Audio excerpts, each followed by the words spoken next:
नीट परीक्षेचा paper leak झाल्यामुळे लाखो तरुणांचं, लाखो विद्यार्थ्यांचं भवितव्य अंधारात लोटलं गेलं. आणि हे सगळे तरुण त्याचा जाब विचारण्यासाठी सोशल मीडियावर ॲक्टिव्ह झाले. अनेक जण एकत्र जोडल्या गेले, एक आंदोलन उभं राहिलं. त्यातून दिल्लीमध्ये CJPच्या माध्यमातून जंतर मंतर येथे एक आंदोलन सुरू झालं. सोनम वांगचुक या ठिकाणी उपोषणाला बसली. मात्र आता हे आंदोलन त्याच्या कैक पुढे निघून आलेलं आहे. हे आंदोलन एका व्यक्तीच्या उपोषणापुरतं मर्यादित राहिलेलं नाहीये. हे आंदोलन एखाद्या संघटनेपुरतं मर्यादित राहिलेलं नाहीये. हे आंदोलन एखाद्या पक्षापुरतं मर्यादित राहिलेलं नाहीये. किंवा हे आंदोलन फक्त नीटच्या परीक्षेपुरतं किंवा धर्मेंद्र प्रधानच्या राजीनाम्यापुरतं मर्यादित राहिलेलं नाहीये. कारण काल ज्या पद्धतीनं, ज्या अमानुषपणे या कोवळ्या मुलांवरती लाठीचार्ज करण्यात आला, अश्रुधुराच्या नळकांड्या फोडण्यात आला, त्यांना छर्रे मारण्यात आले, त्यांना खिळे घातलेल्या काठ्यांनी रक्तबंबाळ केलं गेलं, त्यांची डोकी फोडल्या गेली. 15-16 वर्षाच्या मुलींना पुरुष पोलिसांनी प्रचंड बेदम मारहाण केली, त्यांना खाली पाडून त्यांना लातांनी तुडवलं. अशा या अमानवी, अमानुष या व्यवस्थेच्या विरोधामध्ये आता एक रोष, एक आक्रोश उभा राहिलेला आहे. काल सरकारने जे काही केलंय, काल नरेंद्र मोदींनी आणि त्यांच्या भाजप सरकारने जे काही दिल्लीमध्ये या तरुणांसोबत केलेलं आहे ते घृणास्पद आहे. कुठल्याही देशाला, कुठल्याही सभ्य समाजाला शर्मेनं मान खाली घालायला लावणार आहे. जगात देशाची अतिशय नाचक्की करणारं हे वर्तन भाजप सरकारने केलेलं आहे, नरेंद्र मोदी यांच्या सरकारने केलेलं आहे. आणि याच्याच विरोधामध्ये वंचित बहुजन आघाडीचे राष्ट्रीय अध्यक्ष ॲडव्होकेट बाळासाहेब आंबेडकर यांनी 23 जुलै रोजी महाराष्ट्र बंदची हाक दिलेली आहे. हा महाराष्ट्र बंद या सरकारला जाब विचारण्यासाठी आहे. हा महाराष्ट्र बंद इथे दडपशाही चालणार नाही, हे लोकशाही राष्ट्र आहे हे सांगण्यासाठी आहे. हा महाराष्ट्र बंद इथल्या विद्यार्थ्यांच्या प्रश्नांना न्याय देण्यासाठी आहे. हा महाराष्ट्र बंद त्या पालकांसाठी आहे जे पालक दिवस रात्र रक्ताचं पाणी करून त्यांच्या पाल्याला शिकवतात, त्याच्या भवितव्यासाठी पूर्ण आयुष्य पणाला लावतात आणि अशा पद्धतीनं पेपर फुटीमुळे निराश होऊन हे विद्यार्थी गळफास लावून घेतात. आत्तापर्यंत 22 लोकांनी आत्महत्या केली, 22 विद्यार्थ्यांनी आत्महत्या केलेली. या 22 खुनांची जबाबदारी हे मर्डर आहेत सरकारनं केलेले. याची जबाबदारी ही नरेंद्र मोदी सरकारची आहे. आणि याला व्यवस्थित पद्धतीनं संवेदनशीलपणे हाताळण्याऐवजी नरेंद्र मोदीच्या सरकारने केलं काय, तर खिळे लावलेल्या काठ्या आणि छर्र्यांनी या जाब विचारणाऱ्या तरुणाईला, या विद्यार्थ्यांना रक्तबंबाळ केलंय, त्यांची डोकी फोडली आहेत, त्यांना फ्रॅक्चर केलंय. शेकडो लेकरं, शेकडो मुलं हे दिल्लीच्या दवाखान्यामध्ये ॲडमिट आहेत, दाखल झालेले आहेत. मग माझा प्रश्न आहे या महाराष्ट्रातल्या पालकांना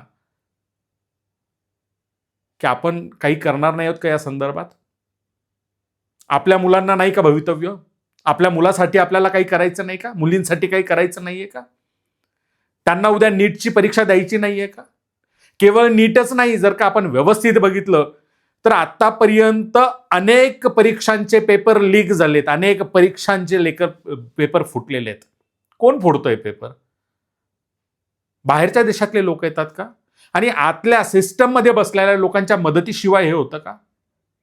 मग ही सिस्टम सांभाळणाऱ्यांना जाब नाही विचारायचा, तर कुणाला जाब विचारायचा? काय चुकलं या मुलांचं? माझं म्हणणं आहे या आंदोलनाच्या अनुषंगाने, CJPच्या अनुषंगाने मतमतांतरं असणं स्वाभाविक आहे, असलीच पाहिजे.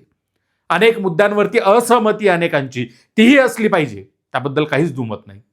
मात्र आता विषय CJP किंवा सोनम वांगचुक इतका मर्यादित राहिलेला नाहीये. तुमच्या, माझ्या लेकराच्या, या देशाच्या भवितव्याचा प्रश्न आहे. जर हे आज खपवून घेतलं, आज आपण बोललो नाही, तर उद्या घरातून निघणं मुश्किल होणार आहे.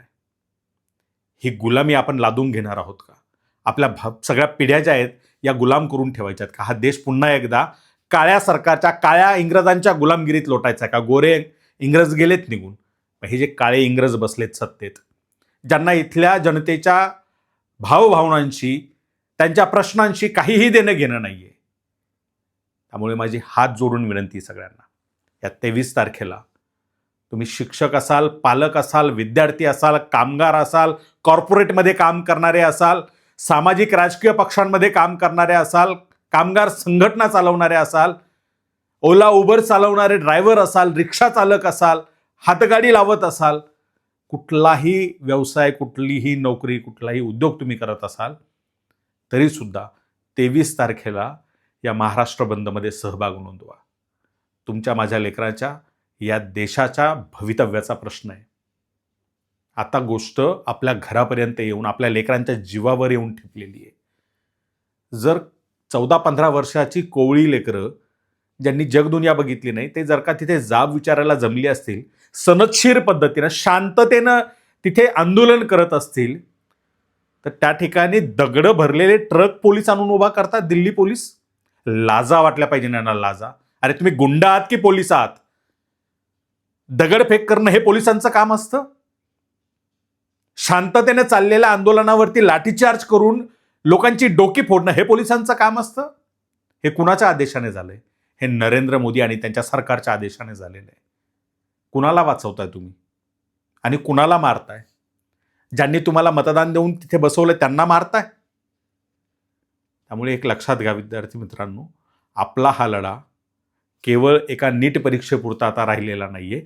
ही एज्युकेशन सिस्टम जी आहे, ही शिक्षणाची व्यवस्था जी आहे, ती संपूर्ण व्यवस्था खालून वरपर्यंत खिळखिळी झालेली आहे.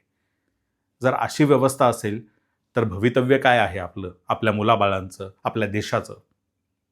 सगळ्या पक्षाच्या लोकांना, सगळ्या नेत्यांना माझी विनंती आहे. बाळासाहेब आंबेडकरांनी महाराष्ट्र बंदची हाक दिली आहे, वंचित बहुजन आघाडीने हा बंद पुकारलाय, म्हणजे हा फक्त वंचित बहुजन आघाडीचा विषय नाहीये. हा एका संघटनेविशेषचा, एखाद्या नेत्यापुरता, एखाद्या विशिष्ट समुदायापुरता मर्यादित विषय नाहीये. हा केवळ विद्यार्थ्यांचा सुद्धा विषय नाहीये. आज विद्यार्थी आहेत, काल शेतकरी होते, उद्या कामगार असणार आहेत, व्यापारी असणार आहेत. कोण सोडले त्यांनी? प्रत्येकाला याच पद्धतीने यांनी चिरडण्याचा प्रयत्न केलेला आहे. जो जो आवाज उचलेल, जो जो प्रश्न विचारेल, त्याला या पद्धतीने चिरडण्याचं काम यांनी केलेलं आहे. त्यामुळे 23 तारखेचा महाराष्ट्र बंद हा सगळ्यात महत्त्वाचा आहे. येणाऱ्या काळामध्ये हे सरकार जे काही चुकीचं करू पाहतंय ते जर थांबवायचं असेल, या सरकारवर जर दबाव बनवायचा असेल आणि आपल्या विद्यार्थ्यांचं, आपल्या महाराष्ट्राचं, आपल्या देशाचं भवितव्य जर उज्ज्वल करायचं असेल, तर हा बंद महत्त्वाचा. या बंदमध्ये सहभागी व्हा, या बंदमध्ये सहभाग नोंदवा. एक दिवस आपण कामाला नाही गेलो तर फरक पडत नाही. काम कोणासाठी करतोय आपण? आपल्या कुटुंबासाठी, आपल्या पुढच्या पिढ्यांसाठी. कुणासाठी कमवताय? जर पुढची पिढी व्यवस्थित शिकू शकणार नसेल, तिला चांगला रोजगार मिळणार नसेल, तर तुमचं कामावर जाणं काय कामाचं? तुमचा धंदा, उद्योग, व्यवसाय, व्यापार काय कामाचा? त्यामुळे तुमच्या पुढच्या पिढ्यांसाठी तरी विचार करा. हात जोडून विनंती आहे. हा केवळ एका पक्षाचा विषय नाहीये. हे आंदोलन केवळ एका CJP पुरतं मर्यादित नाहीये, केवळ सोनम वांगचुक पुरतं मर्यादित नाहीये, केवळ दीपके पुरतं मर्यादित नाहीये. तर हा विषय या देशातला प्रत्येक व्यक्तीचा झालेला आहे. त्यामुळे मतभेद सगळ्यांचे आहेत. अनेक इश्यूजवरती आजही लोकांचे मतमतांतर आहेत. हे सगळे मान्य आहेत. मात्र आज वेळ आहे या सरकारला जाब विचारायची, त्यासाठी एकजूट होण्याची. त्यामुळं 23 तारीख, 23 जुलै 2026 हा दिवस, आणि विशेषतः महाराष्ट्र, ज्या महाराष्ट्रानं या देशाला कायम नेतृत्व दिलेलं आहे, कायम दिशा दिलेली आहे, त्या महाराष्ट्राला पुन्हा एकदा, या देशाला, या राष्ट्राला दिशा देण्याची जबाबदारी आपली पार पाडावी लागणार आहे. तो आवाज या महाराष्ट्रातून घुमला पाहिजे, इथून सुरू झाला पाहिजे. ज्या वेळेला महाराष्ट्र बोलतो तोच आवाज देशाचा आवाज बनतो. हा इतिहास आहे. त्यामुळे तुम्हाला मला ही संधी आहे की पुन्हा एकदा आपल्या देशाला एका चांगल्या दिशेने नेण्यासाठी, आणि हा जो चिटलर आपल्या डोक्यावर येऊन बसला, हो चिटलर, याला हिटलर नाही म्हणता येणार. हा चिटलर आहे. हा चिटिंग करून वर येऊन बसलेला आहे. बाळासाहेब योग्य बोलले की ज्या पद्धतीनं जालियनवाला हत्याकांड झाला होता, जनरल डायरनं ज्या पद्धतीनं माणसं मारली होती, तो डायर पुन्हा एकदा आलाय. त्यामुळे या डायरला जर का पुन्हा इथून हकलवून लावायचं असेल तर त्यासाठी हे एकजूट महत्त्वाची आहे. 23 तारखेला सगळ्या संघटना, कामगार संघटना असतील, शिक्षण संघटना असतील, विद्यार्थी संघटना असतील, व्यापारी संघटना असतील, वकिलांच्या, डॉक्टर्सच्या संघटना असतील, सगळ्या संघटनांना माझी विनंती आहे, सगळ्या पक्षांना विनंती आहे की एकजूट होऊन हा महाराष्ट्र बंद ठेवून या सरकारला आपण थाऱ्यावर आणलं पाहिजे आणि टाळ्यावर आणलं पाहिजे. यांचं डोकं जे फिरलंय ना, ते डोकं ठिकाण्यावर आणूयात. लहान लहान मुलांना मारतात या पद्धतीनं. त्यामुळे माझी विनंती आहे, पुन्हा एकदा सांगतोय की हाय टाईम आहे. तुमच्या माझ्या दारापर्यंत येऊन ठेपलंय, तुमच्या माझ्या लेकराच्या जीवावर येऊन बेतलेलं आहे आता.